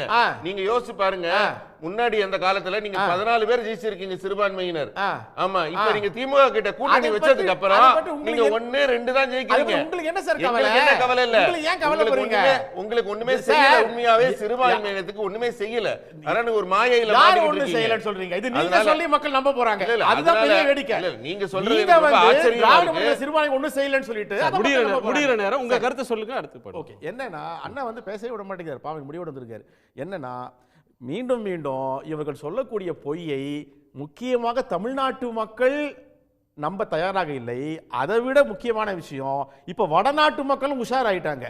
இவங்க 10 வருஷம் நமக்கு சொன்ன எதுவுமே செய்யல, வேலை வாய்ப்பு கொடுக்கல, கருப்பு பணத்தை கொண்டு வந்து நமக்கு 15 லட்சம் ரூபாய் நமக்கு கொடுக்கல, வேற எதுவுமே நமக்கு செய்யல, இருக்கிறது எல்லாம் சுரண்டிட்டு ஒன்றும் இல்லாம ஆக்கினது தான் மிச்சம்னு சொல்லிட்டு வடநாட்டு மக்களே ப்ரிப்பேர் ஆயிட்டாங்க.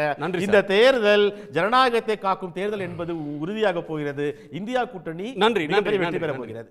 நண்பர் ஷஃபீக் எனக்கு நல்ல பாயிண்ட் எடுத்து கொடுத்தாரு. நான் வாரிசை பத்தி பேசவே இல்லை, அதை மறந்தே போயிட்டேன். நான் அந்த விஷயம் நல்லா எடுத்து கொடுத்தாரு. திமுகவில் வந்து நாங்கள் எங்கள் பிரதமர் எதிர்த்து என்னன்னா, கலைஞர் 1 முதலாம் குலோத்துங்கன், 2ஆம் குலோத்துங்கன், 3ஆம் ராஜராஜன் மாதிரி 1ஆம் கலைஞர், 2ஆம் கலைஞர், 3ஆம் கலைஞர்னு வர்றது மட்டும்தான் எதிர்த்தார். இப்படி வாரிசு அரசியல் தான் ஊழலுக்கு வழிவகுத்துக்குன்னு சொல்றாரு அவர். அதனால அது மக்கள் நல்லாவே உணர்ந்து இருக்கிறார்கள், அதை எதிர்க்கிறார்கள். நான் ரொம்ப சுருக்கமா சொல்றேன், யார் வேணா என்ன வேணா பேச கூட பேச வேணாம் நினைக்கிறேன். எந்த கூட்டணி வேண்டுமானாலும் இருக்கட்டும். இல்ல நல்ல பாயிண்ட் கொடுத்தீங்க. என்ன பாயிண்ட்? நீங்க தான் சொன்னீங்க உதயநிதி போட்டோவே போட்டு, நீங்க தான் சொன்னீங்க அமைச்சர் உதயநிதி போட்டோ போட்டுருக்கும்போது மக்கள் அண்ணா போட்டோவும் கலைஞர் போட்டோவும் பெரியார் போட்டோவும் இருக்கும். நீங்க யார மறைக்கிறீங்க, யார தூக்குறீங்கன்னு புரிஞ்சுட்டாங்க. நீங்க தான் நைஸா போய் சொல்லிட்டு போனீங்க. அதனால தான் நான் பதில் சொன்னேன். தமிழ்நாட்டுல இப்ப மோடி அலை தான், அவர்தான் பிரதமர். போஸ்டர்ல முதல்ல போட்டோ போடுங்க சார். 3ஆம் முறை அவர்தான் பிரதமராக போகிறார். ஈரோட்ல யாரும் போட்டோவே போடல சார். ஈரோட்ல முதல்ல போட்டோ போடுங்க. தமிழ்நாட்டுல இருந்து எத்தனை எம்பி போறாங்களோ அத்தனை அமைச்சர்கள். நன்றி சார், நன்றி. ஒரு சென்டென்ஸ் தான். இந்த இன்னைக்கு இந்த மூடு கரெக்டாக போடுறீங்க. இந்த யூடியூப்ல வந்து 71% யாருக்குமே வெற்றி வாய்ப்பு கிடையாது. மூட சன் டிவினா மூணு ஏன் நீங்க மக்கள் சார் ஏன் சார் மக்களை கொச்சைப்படுத்துறீங்க? அவங்கள போட்டாங்க. நோ நோ மக்களை ஏன் கொச்சைப்படுத்துறீங்க? மக்கள் வேற இல்ல அதல பேச கூடாது. ஐ ஹேவ் ரைட் டு ஏன் உணர்ச்சி வசப்படுறீங்க? That is character. அவரோட வியூ பாயிண்ட் கடந்து போங்க. என்ன இருக்கு? இருக்கட்டும் சார். நான் சொல்ற இது யாரோ பண்ண எல்லாரும் எழுதல சார். மக்களா தான் இவங்க எழுதுறாங்க. அதுல அவருக்கு ஒரு சந்தோஷம் வருங்க. அவருக்கு ஒரு சந்தோஷம் இல்ல. அப்ப நாங்க அதிமுகவோட ஜாஸ்தி வாங்குனதே ஒத்துக்க மாட்டேங்கிறீங்க. அதுவும் மக்கள் தானே சொன்னாங்க. அதிமுகவை விட நாங்க அதிக வாக்கு வாங்கியிருக்கோம் மக்கள் சொல்லி ஒரு கருத்து கணிப்பு நடத்த ஒத்துக்க மாட்டீங்க. இத என்ன அர்த்தம்? நீங்க உள்ள இருக்காதீங்க. நீங்க பேசுங்க. சட்டமன்றத்துக்கு 4 எம்எல்ஏ ஆதரவா முடிக்கணும். ஓகே சார், ராம் சார் பேச விடுங்க. Right sir, right sir. அவர் சொல்லிட்டு போட்டு சார். ராம் சார் பரவாயில்ல. இன்னும் ஏடிஎம்கேக்கு 30% இப்போ வருதுன்னு சொல்லிட்டு இன்னொரு கணிப்பு சமீபத்தில் வந்திருக்கு. அதையும் பார்ப்போம். அது பிஜேபியை பொறுத்த வரைக்கும் 13 கூட தாண்டாதுன்னு சொல்கிறாங்க. Leave that aside. பட் என்னுடைய பாயிண்ட் என்னென்னா, 71% மக்கள் என்ன சொல்லியிருக்காங்களோ அதை நான் ஒத்து போகின்றேங்கிறது தான். நன்றி. திரு கார்த்திகேயன், அதாவது வரக்கூடிய நீங்கள் இந்த கருத்து கணிப்போட நம்மளோட மக்கள் கருத்தோட உடன்படுறேன். மக்கள் வந்து பார்வை என்னன்றதுன்னா, யாருக்கு வின்னபிலிட்டி அதிகமாக இருக்கோ அதனால் அந்த பக்கம் அதிகமாக போகிறார்கள். இங்கே வந்து வாய்ப்புகள் மிக குறைவாக இருப்பதனால வந்து கூட்டணியில் உறுதியாகுதல் வந்து ரொம்ப தாமதம் இருக்குது. ஒரு பக்கம் வந்து அதிமுகவோடு போனால் அடுத்த வட்டம் நம்ம வந்து 2026 நம்மளுடைய பேரத்தை அதிகப்படுத்த முடியும், நம்மளுடைய அரசியல் எதிர்காலத்தை உறுதி செய்ய முடியும்னு நினைக்கிறதுனால சில கட்சிகள் ஓரளவுக்கு வாக்களிக்கக்கூடிய பாமகவும் தேமுதிகவும் அங்கே போகிறத விரும்புகிறாங்க. மாறாக நம்ம ஒரு சுற்றுப்பயணம் போயிட்டு வந்ததுனால நான் வந்து தலைகீழாக மாற்றிட்டேன்னு சொல்லி கடைசியாக தேர்தலில் அவர் ப்ரூவ் பண்ணது அரவக்கட்சியில் தோல்வியுற்றது மட்டும்தான் அண்ணாமலை. அதனால் வந்து இதுவரை வந்து அவர் எலெக்ஷனில் வந்து ஒன்றும் டெஸ்ட் பண்ணி ப்ரூவ் பண்ணலை. அப்போது அவருடைய வாக்கு மற்றும் அண்ணாமலை இல்லை மோடி அவர்களுடைய அலை அப்படின்னு என்பதை ஏற்றுக்கொள்வதற்கு இங்கே இருக்கக்கூடிய கூட்டணி கட்சிகள் இங்கே காலங்காலமாக அரசியல் செய்யக்கூடியதில்லை. அது ஒரு நபர் கட்சிகளாக இருந்தாலும் சரி, இல்லை சிறு சிறு கட்சிகளாக இருந்தாலும் சரி, யாருமே வந்து தயாராக இல்லை. இவர்கள் வைக்கக்கூடிய அந்த பாஜக கட்டமைக்கிற பிம்பம் என்பது அரசியல் யதார்த்தத்துக்கு பொருந்தாது, வாக்குகளை பெற்று தராதுன்ற அந்த நம்பிக்கை வந்து அந்த கட்சிகளுக்கு இருப்பதனால தான் பாஜகவை விட்டு அதிமுக பக்கம் டில்ட் ஆகிறாங்க. மாறாக திமுக பக்கம் வந்து இங்கே ஒரு கூட்டணி உறுதியாக இருக்குது. அவர்களுக்குள்ள தொகுதிகளில் தான் வந்து சிறு சிறு பிரச்சனைகள் இருக்குது, எண்ணிக்கையில் பிரச்சனை இருக்குது. எந்த அளவிற்கு எதிரணி பலவீனமாக இருக்குன்னா அதிமுகவும் கூட இன்றளவும் கூட திமுகவிடமிருந்து எங்களோட கூட்டணிகள் வந்து கட்சிகள் வந்துரும்னு சொல்லி கோரிக்கை வெளிப்படையாக தொடர்ந்து வைக்கிறாங்க. ஆனால் அதை வெளிப்படையாக பட்டவர்த்தனமாக வர வாய்ப்பே இல்லை, நாங்கள் வர மாட்டோம், இது கொள்கை கூட்டணின்னு திருமாவளவன் பேசுகிறாரு, திரு வைகோ அவர்கள் இன்றும் நேற்று பேசுகிறாரு, ஒவ்வொரு கட்சியும் வந்து திரு செல்வ பெருந்தகையும் பேசுகிறாரு. அப்போது தேசிய அளவில் ஒரு அஜெண்டாவோடு ஒரு இந்துத்துவத்தை எதிர்க்க வேண்டும், இல்லை ஒரு இந்துத்துவ நேஷனலிசத்தை எதிர்க்க வேண்டும், சமூக நீதிக்கு எதிரான பாஜகவை எதிர்க்க வேண்டும், ஊழலுக்கு எதிரான பாஜகவை எதிர்க்க வேண்டும், பல்வேறு கொள்கை முழக்கத்தோடு வரக்கூடிய ஒரு இந்தியா கூட்டணி இங்கே பலமாக இருக்குது. எதிரணி வந்து 2 பக்கமாக பிரிஞ்சிருக்கு.